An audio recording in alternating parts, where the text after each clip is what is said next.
রাস্তা দিয়ে। আচ্ছা বলেন তো, বুঝে থাকলে রাস্তায় কি শুধু রাস্তাই থাকে, না বাগানের রাস্তায় কাটাও থাকে? কাটাও থাকে, সাপ থাকে, বিচ্ছু থাকে, অনেক কিছুই থাকে। আপনি যখন বাগান দিয়ে হাঁটবেন, জঙ্গল দিয়ে হাঁটবেন, আপনি খুব সাবধানে হাঁটবেন। কেমন করে হাঁটবেন?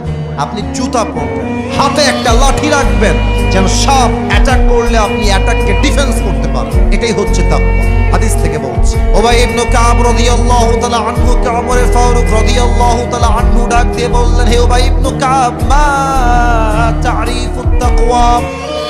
হে উবাই, আমাকে একটু বলো তো তাকওয়া কাকে বলে? উনি বললেন, ইয়া আমিরুল মুসলিমিন, আপনি কি কখনো কাঁটাযুক্ত রাস্তায় হেঁটেছেন? বলছি, ইয়েস, আমি হেঁটেছি। কেমনে হেঁটেছেন? বলছেন, আমি জুতা পরেছি, বুটের জুতা, যাতে কাঁটা আমার ভেতরে ঢুকে না যায়। হাতে আমি লাঠি রেখেছি, যাতে সাপ বিচ্ছু অ্যাটাক করলে আমি ডিফেন্স করতে পারি। উবাই ইবনে কাব বলছেন, that is the definition of তাকওয়া।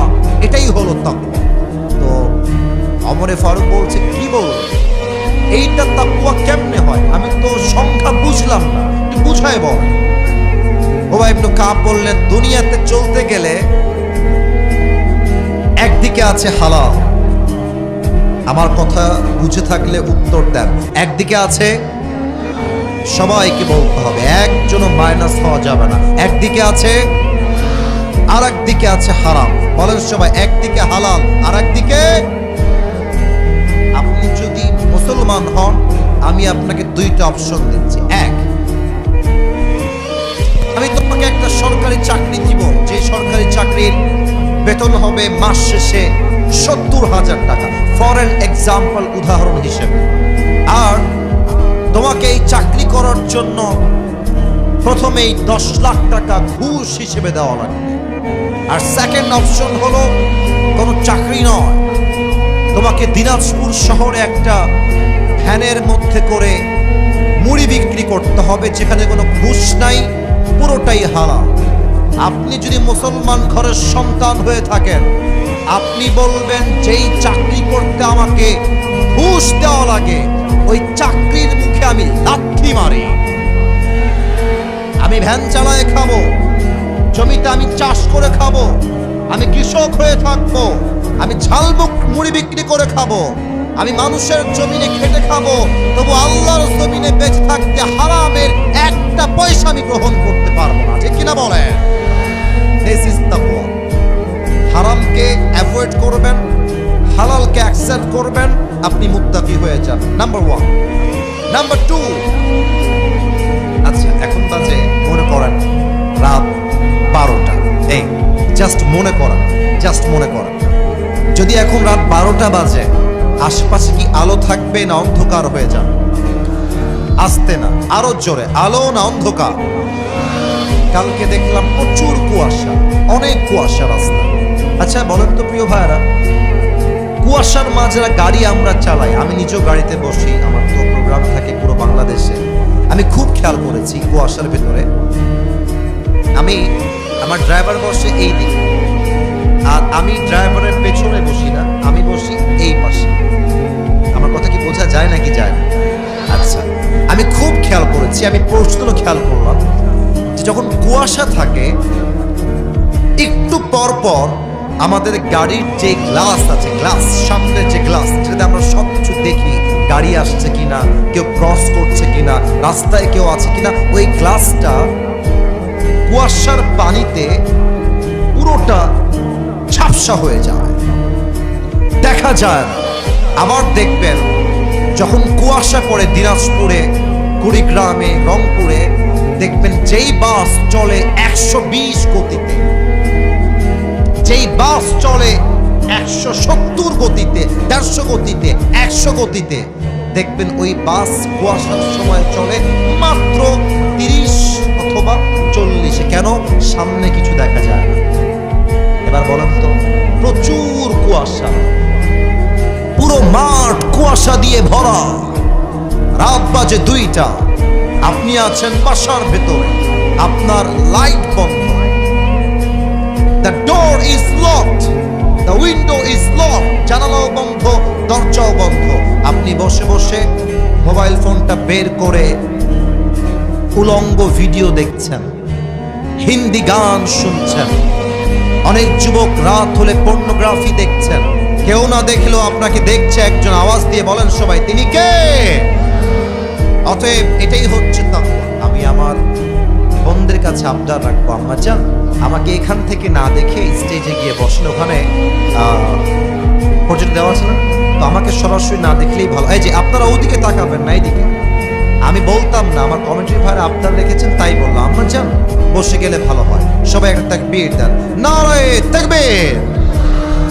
অতএব কেউ না দেখলেও দেখে একজন, আওয়াজ দিয়ে বলেন সবাই, তিনি কে? অতএব আমি যখন কোনো অন্যায় করব, কোনো পাপ করব, আমার হৃদয়ে সবসময় ভয় থাকতে হবে এক সত্তার, তিনি কে? যাদের হৃদয়ে আছে আল্লাহর ভয়, তারা কোনো পথ ভুলে যায় না। আল্লাহর প্রেম ছাড়া এই দুনিয়ায় কারো কাছে কোনো কিছু চায় না, ঠিক কিনা বলে?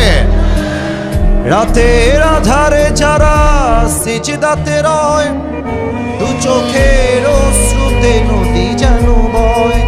ছলনার হাত ছানি যতই আসুক, ছলনার হাত ছানি যতই আসুক, পেছনে ফিরেও সে তাকায় না।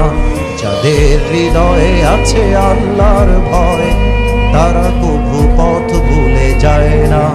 আল্লাহর প্রেম ছাড়া এই দুনিয়ায় কারো কাছে কোনো কিছু চায় না, ঠিক কিনা বলেন? এবার আসুন কিছু ঘটনা শেয়ার করি হাদিস থেকে। আচ্ছা, আমরা যেই দেশে এখন বসবাস করছি, দেশটা কি পরাধীন না স্বাধীন? ভয় পাচ্ছেন? ভয় পাচ্ছেন কেন? পরাধীন না স্বাধীন? আরে ভাই, আগে আমরা কথা বলতে পারতাম না তো?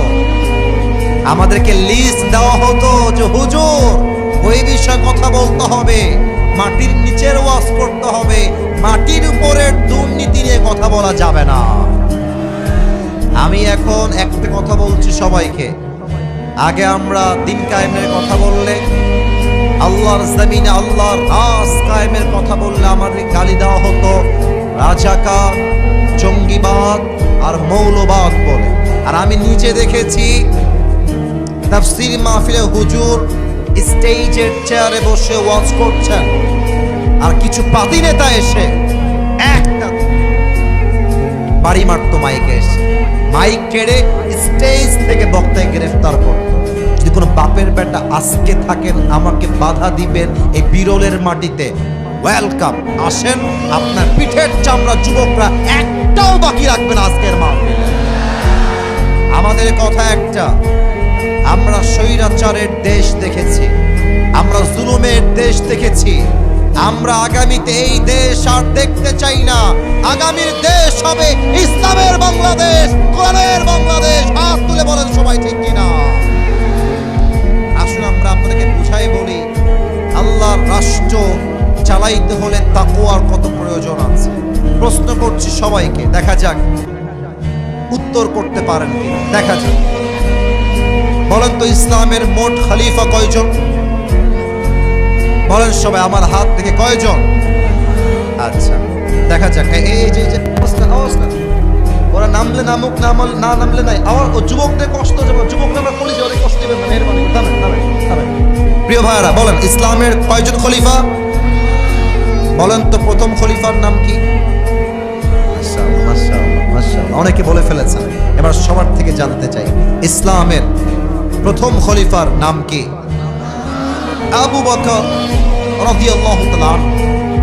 ওনার কাছে আমাদের দেশ যিনি প্রধানমন্ত্রী ছিলেন 5 আগস্টের আগে, নাম কি ছিল? আপনারা কেন বলার, নাম কি ছিল? শেখ হাসিনা। আমি কোনো রাজনৈতিক আলাপ করবার জন্য মাহফিলে আসি না, আমি আগেই বলে দিচ্ছি, আপনারা কোনো রাজনৈতিক দলের লোক মনে করবেন। দেখেন, ওনার কাছে যদি ওনার সন্তান এসে বলে যে আমার একটা ব্র্যান্ডেড জামা লাগবে, তখনকার কথা, 5 আগস্টের পূর্বের কথা, উনি যদি বলেন যে তোমাকে ব্র্যান্ডেড জামা কিনে দিব, আমার কাছে সেই টাকা নাই, এটা বাংলার একটা ছোট্ট বাচ্চা বিশ্বাস করতে রাজি হবে না, ঠিক কিনা বলেন?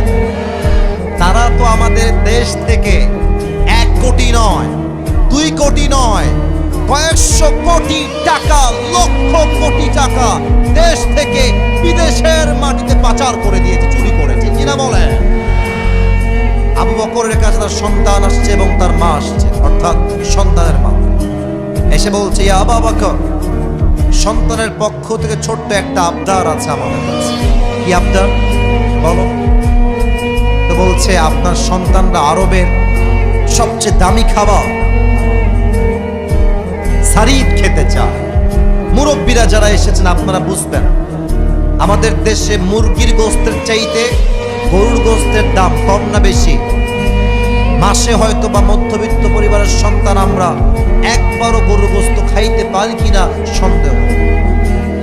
তো এসে বলছে সারিদ খেতে চায়, আপনি কিনে দেন।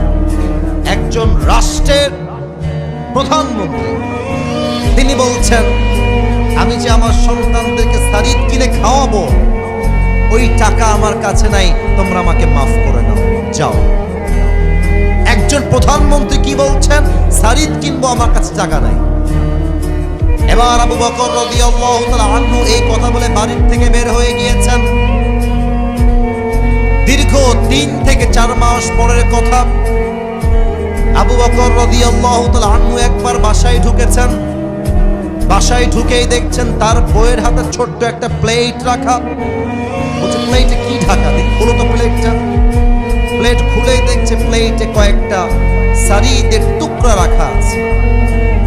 এবার আবু বকর বলছে, সারিদ তোমরা পেলে কই থেকে?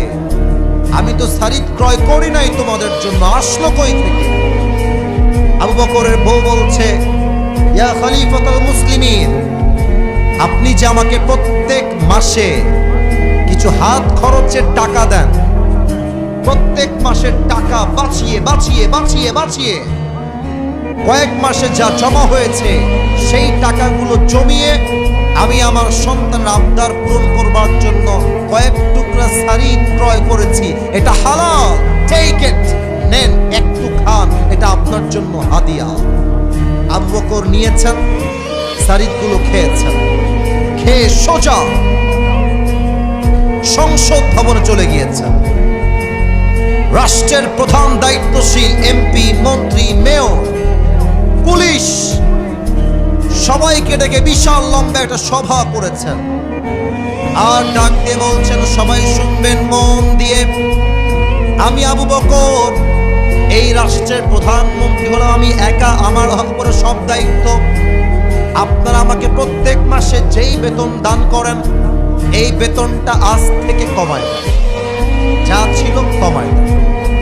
তো একজন বলছে, আবু বকর কমাবেন কেন? বেতন তো আরো বাড়বে দিন দিন, কমাবেন কেন?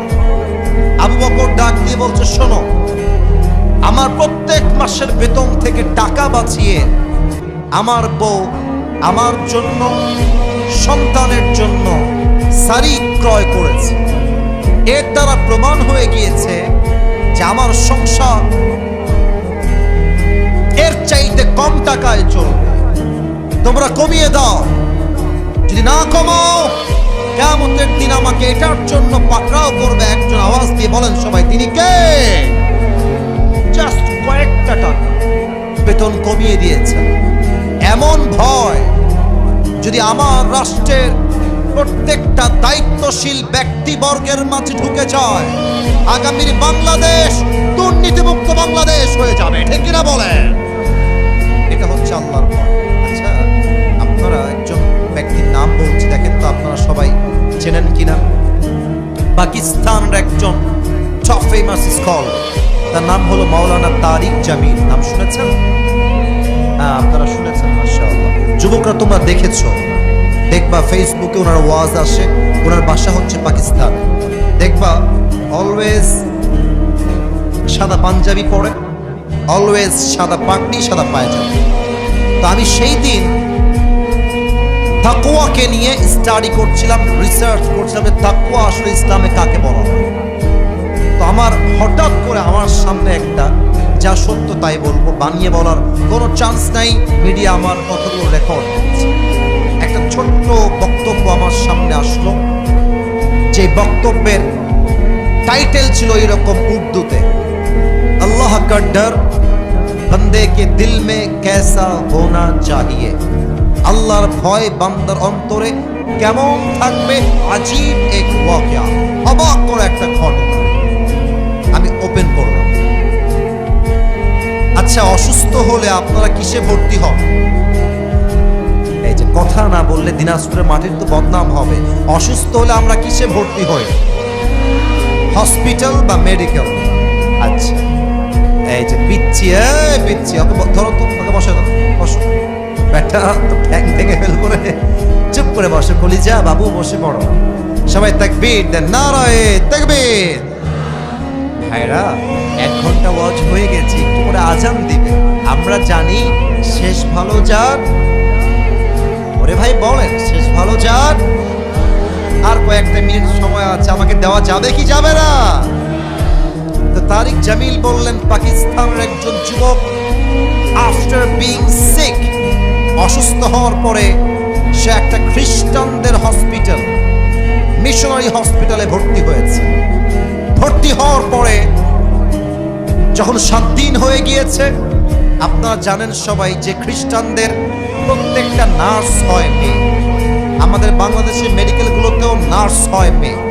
আর বেশিরভাগ নার্সরা কিন্তু দেখতে অধিকাংশই হাসবেন না, সুন্দরী হয়, এটাই সত্য কথা। তো পাকিস্তান তো আরো সুন্দরী। তো তারিক জামিল বললেন, একজন খ্রিস্টান নার্স যখন যুবকটা প্রায় 7 দিন যাবৎ ভর্তি আছে, যখন তাকে রিলিজ পেপার দেওয়া হবে, তখন খ্রিস্টান নার্স রিলিজ পেপার নিয়ে আসছে এবং নিয়ে এসে যুবকের ডান দিকে দাঁড়িয়ে আছে আর ডাক দিয়ে বলছে, मैं आपसे एक बात करना चाहती हूँ, अगर आप मुझे इजाजत दे तो मैं उस बात को शेयर करना चाहती हूँ। মেয়েটা বলছে, ভাই আপনি যদি আমাকে অনুমতি দেন, আমি আপনার সঙ্গে 1 মিনিট কথা বলতে চাই। তো যুবকটার, আমাকে দেখবেন সবাই, সবাই look at my face, look at my head, আমার মাথা দেখেন। যুবকটার মাথা অলওয়েজ মেয়ে আসলেই নিচের দিকে তাকায়, মুসলমান তাকায় নিচের দিকে। তো যুবকটা মাথা নিচু করে বলছে, आप मुझे क्या कहना चाहती है बताइए, मैं आपकी बात सुन रहा हूं। বলেন কি বলবেন? তো মেয়েটা হচ্ছে খ্রিস্টান, যুবকটা হচ্ছে মুসলমান। মেয়েটা সোজা যুবককে ডাক দিয়ে বলছে, मैं आपसे शादी करना चाहती हूं, আমি আপনাকে বিয়ে করতে চাই। এটা কিন্তু হাসির কথা নয়, মূল মেসেজ একটু পরে পাবেন, আগে বোঝেন। যখন খ্রিস্টান মেয়ে বলছে আমি আপনাকে বিয়ে করতে চাই, যুবকের মাথার টনক নড়ে গেছে। আরে আমি হলাম মুসলমান, সে হলো খ্রিস্টান, সে আমাকে কোন বিবেকে বিয়ে করতে চায়? যুবক ঠান্ডা মাথায় বোনকে বলছে, বোন ठीक है, मैं समझ गया कि आप मुझसे शादी करना चाहती हैं, लेकिन एक बात है, यहाँ पे इतने सारे, हम किसी से भी शादी करना नहीं चाहती, आप मुझसे ही शादी करना क्यों चाहती हैं? अरे বোন, ছেলের তো অভাব নেই, কত পেশেন্ট, কত যুবক, কত ডাক্তার এই মেডিকেলে বসে আছে, সবাইকে বাদ দিয়ে आप मुझे ही क्यों शादी करना चाहती हैं? আপনি আমাকে কেন বিয়ে করবেন?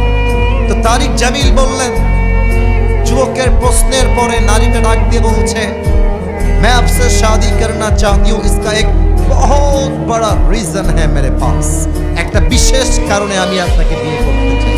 বলছে, বলেন কি কারণ, আমি শুনতে চাই। মেয়েটা বলল, এখানে যত নার্স আছে, সমস্ত নার্সের মাঝে সবাই জানে I am the most beautiful lady, আমার মতো সুন্দরী নার্স এই পুরো মেডিকেলে সেকেন্ড আর কেউ নাই। আমি যখনই পেশেন্টদের রুমে যাই চেক আপ করার জন্য, টেস্ট করার জন্য, দেখার জন্য, আমি যখনই রুমে এন্ট্রি নেই, हर कोई मुझे ऐसे ऐसे ऐसे ऐसे घूम के देखता है कि कौन आया। সব যুবক আমার দিকে তাকায় থাকে ফেল ফেল করে, সবাই আমার রূপের প্রশংসা করে। বাট তুমি এমন একজন যুবক, আজ 7 দিন যাবত তুমি আমার এই ওয়ার্ডে ভর্তি আছো। আমি এতবার আসলাম, এতবার গেলাম, এতবার আসলাম, এতবার গেলাম, तुमने तुमने एक मर्तबा भी मुझे आँख उठा के नहीं देखा। আমার থেকে তুমি একবারও চোখ তুলে তাকাও নাই। আমি ভাবলাম সবাই তাকায়, এই যুবকটা কেন তাকায় না? আমি জানার জন্য গেলাম একজন ব্যক্তির কাছে, বললাম যে हर कोई मुझे देखता है लेकिन ये मुसलमान लड़का मुझ पर आँख उठा के भी नहीं देखता, इसका वजह क्या है? কারণ কি, আমাকে দেখে না কেন? আমাকে ডাক দিয়ে তিনি বললেন, প্রিয় বোন শোনো, মুসলমান যুবকদের জন্য গায়রে মাহরাম নারীর দিকে তাকিয়ে থাকা হারাম। তো সেই যুবক চাইলে তোমাকে দেখতে পারে, চোখের মজা নিতে পারে, বাট ওই যুবক জানে যখন সে তোমাকে তাকিয়ে দেখে চোখের মজা নিবে, আত্মার মজা নিবে, দেহের মজা নিবে, ওকে কেউ না দেখলেও দেখবে একজন। আওয়াজ দিয়ে বলেন সবাই, তিনি কে? আমি এই কথা শুনে আমি তোমার জন্য পাগল হয়ে গেছি। আমি ভেবেছি জো লড়কা, এই কথা খুব ভালো করে শুনবেন আব্বা জান, যুবক ভাইরা একটু বোঝেন মেয়ে কি বলতে দেখেন। जो लड़का अल्लाह से इतना वफादार हो सकता है वो लड़का अपनी बीवी से कितना वफादार होगा। আরে যেই যুবকটা আল্লাহকে পরিমাণ ভালোবাসতে পারে ও তোর বউয়ের জন্য জীবনটাকে বিসর্জন দিয়ে দিবে, ঠিক কিনা বলেন? এই জন্য আমি তোমাকে বিয়ে করতে চাই, তুমি কি রাজি আছো কিনা? এবার যুবকটা বলছে, अगर आप मुझसे शादी करना चाहती है तो एक शर्त है मेरे पास, अगर आप शर्त को कबूल कर ले तो मैं आपसे शादी करूंगा। শর্ত আছে একটা, বলেন কি শর্ত? মেয়েটাকে যুবক বলছে, अगर आप कलमा पढ़ के मुसलमान हो जाए तो मैं आपसे शादी करूंगा। মেয়ে বলছে আমি রাজি আছি, নট আ বিগ ডিল। ওলামা একরাম নিয়ে আসেন, আলেম এসেছে, কালেমা পড়িয়েছে, মেয়েটা মুসলমান হয়েছে এবং ওই মেডিকেলে মুসলমান হয়ে দুইজনের সঙ্গে দুজনে বিয়ে হয়ে গিয়েছে। সুবহানাল্লাহ।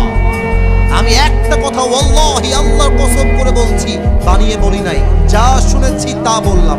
মেসেজ একটাই, বিয়ের সময় আসলে অনেক মেয়েরা টাকা পয়সা বাদ দিয়ে বুইড়া টাকলার সঙ্গে বিয়ের পিড়িতে বসে যায়।